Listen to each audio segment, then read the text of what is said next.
Hello and welcome to Pivotal People. Today I'm delighted to be talking to Leah Smith. Leah is co-owner and CPO at Berkley Care Group. Hi Leah, it's really lovely to see you here today. Thank you for joining us at Pivotal People. Thank you. It's really interesting to know about the job that you're doing and where you came from.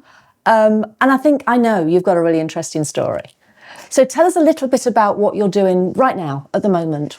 So at the moment, I am the co-owner and chief people officer at Berkley Care. And a lot of people ask me, what does that mean? What do you do on a day-to-day basis? And it's very hard to define what I do, but it's everything and anything to do with people, culture, values, and it goes across the entirety of the business. So I get involved from everything from obviously things like recruitment through to things like leadership development. We're running a leadership development program at the moment, which we're really excited about, and really thinking about how do we get the best out of ourselves as individuals, but also get the best out of those that are around us. So it's such a range of things that I do at Berkley, and it's really hard to describe. I spend a lot of time in our homes talking to our teams. It's really important to me. It's the bit I love the most about my job. Yeah, me too. Love being in care homes. It's, if you've got care in you, which I do, it's all I've ever known. I've never worked anywhere else other than health and social care. It's such a privilege to be able to go in and talk to our teams, talk to our residents, talk to our families. And you actually get a lot from that. So our culture at Berkley, Laura is my co-owner with me as well, and our culture and what is important to us, our values, is very much around that people first principle. And a lot of care services talk about residents being first, and of course our residents are first, but actually we've got 1,200 team members, and actually we should be putting our team members first as well and personalising things around our team and our family members too. So all of our family members are completely different. So that personalisation, that getting to know people, understanding what makes people tick, what drives them, what their motivations are, that's what I love, and that's what I really do on a day-to-day basis to help us be the best that we can be, both as individuals and as I said, as teams. Yeah, and I think as the teams in a care home centred around the registered manager, who I believe is probably the most important person as far as building and supporting that team, but the way that they are, the way that they transmit the culture of the organisation is so important. And good to see now that that's actually now set into regulation as well. Definitely. The sharing culture and but that is so important that you're right, it is about the residents, but without that team growing and working together, you're not going to get fantastic care. Absolutely. Great teams equals great care ultimately. And every single person, regardless of their role, is just so important. And what's really important to me is about how we enable individuals to have the autonomy. We our three values: trust, responsibility and initiative. Again, a lot of people talk about values. I work, and Laura and all of our team work really hard to actually embed them and live them every single day. We start with trust. Initiative is so important to us. It's one of my very personal values. How do we innovate? How do we constantly learn and grow and get better at things? And you do that through innovation. You do that through thinking about the future.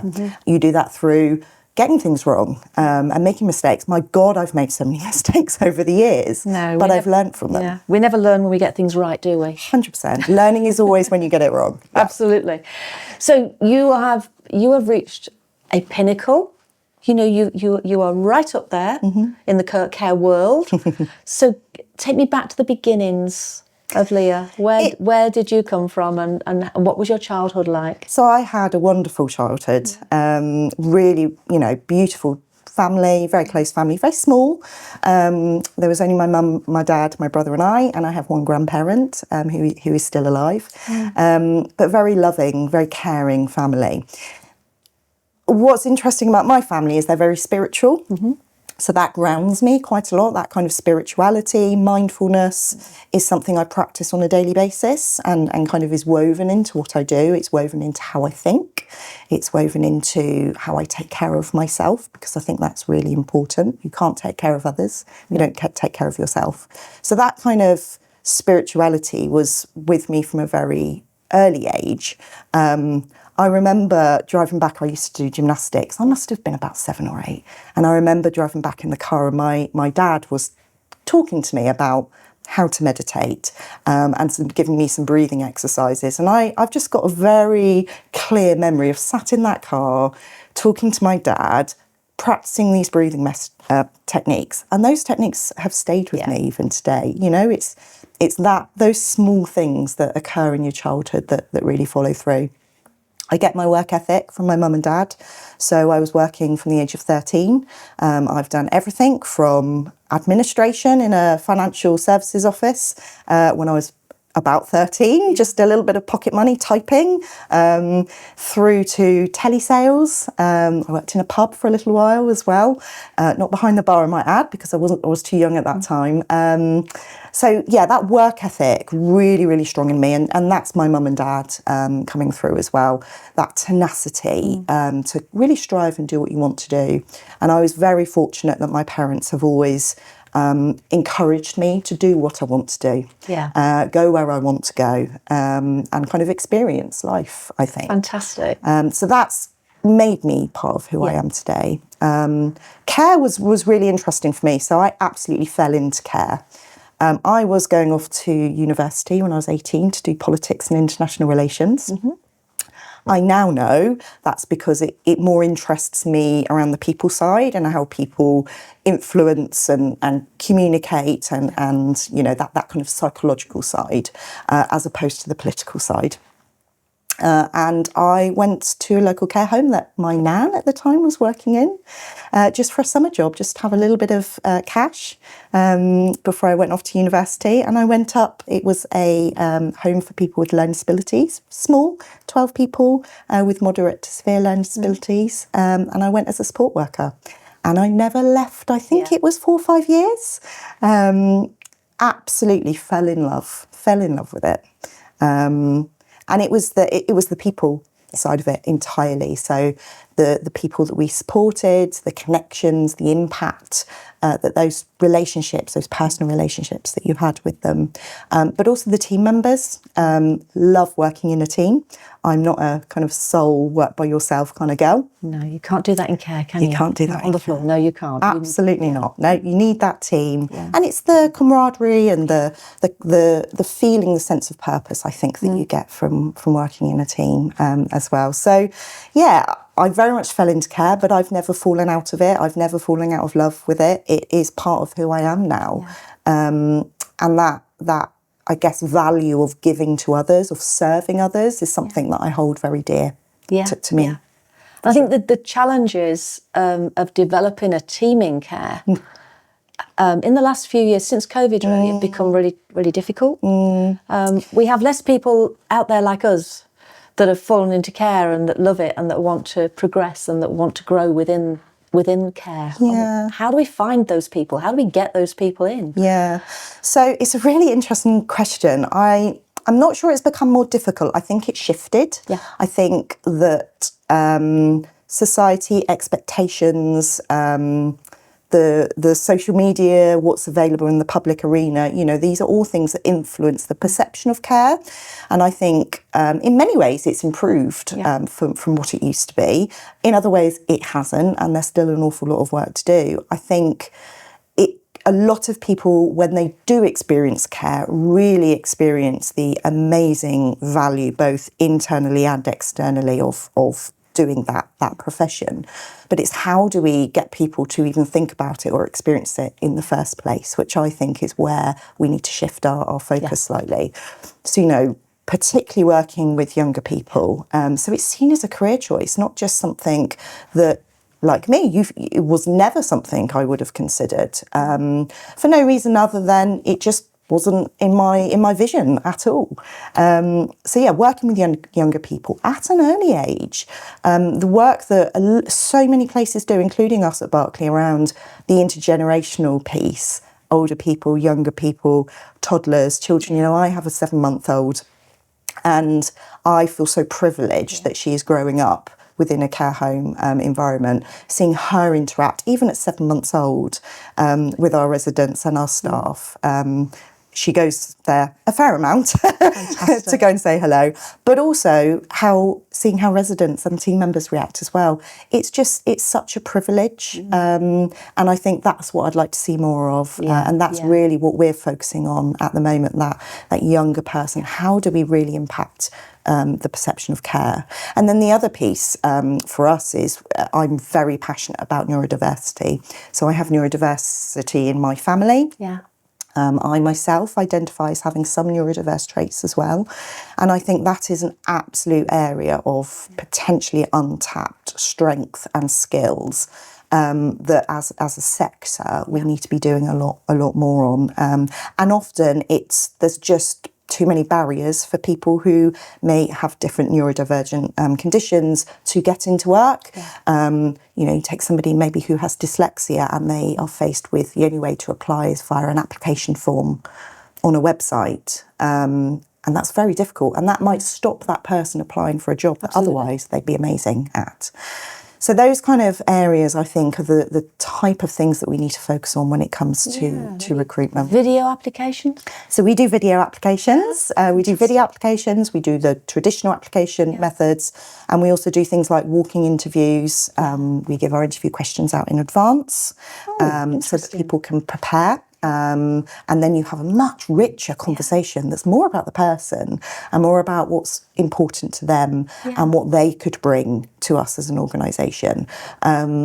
Much less about the tasks. You know, I'm a great believer you can teach skill, you can of course teach process, you can teach somebody how to make a bed or you know, whatever it may be, but those values, those intrinsic motivations, they're there for us to uncover. So changing what we do, come back to our values, innovation, that's something that's really important to me. Yeah, and you talked a little bit about the innovation piece, allowing your senior teams within the care homes to develop their own ideals and develop their own team. 100%. Not only allowing, but enabling that. You know, and that's where that autonomy, that trust comes in. Everybody works for us for a reason. They bring something very unique and very special. And I'm a great believer that everybody has specific strengths and it's our job to pull them out, but it's also our job to enable them to use those strengths. And that's how we've built, I think, the culture that we have today. It's taken us a long time. We still don't get everything right. Of course, we don't. Nobody ever will. But that strength focus, it's so important. And how do those strengths work together within a team as well? How do we utilise them more? How do we celebrate them more? That's part of what I do. Yeah, I think we've all worked in those frustrating organisations where you're put into a box and you have to follow direct rules and direct lines of everything, and you feel like you want to go that way and they go in that way, and to be given autonomy as a manager, especially a registered manager in a care home, is fantastic, and you can make so much more difference to doing that. You absolutely can. And you know, you're never going to work within health and social care, a regulated environment where you don't have structure and process. There is absolutely a place for that. But as long as you achieve the same outcomes, how you do that, you know, may be very different for you to another person that's in the next room to you, for example.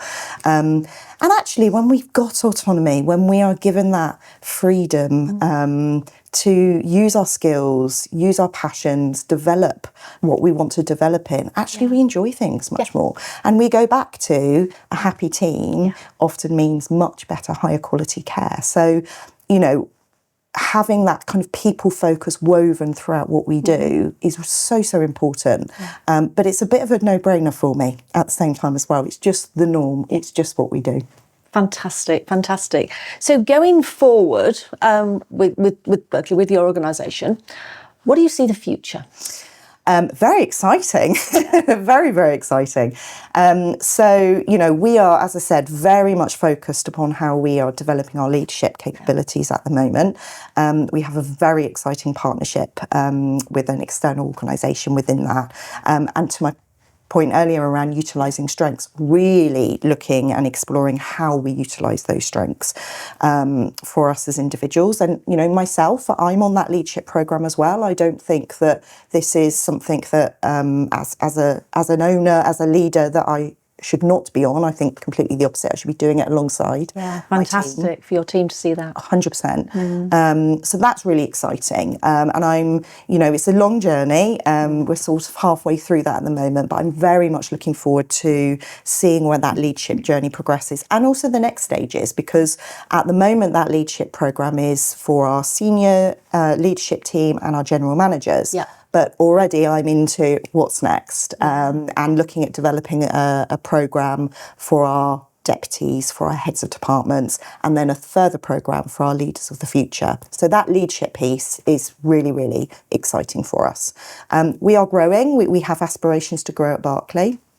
And that's exciting into itself as well. With growth comes great opportunities for all sorts of different team members. And really that innovation piece again, thinking about what does the future look like in social care?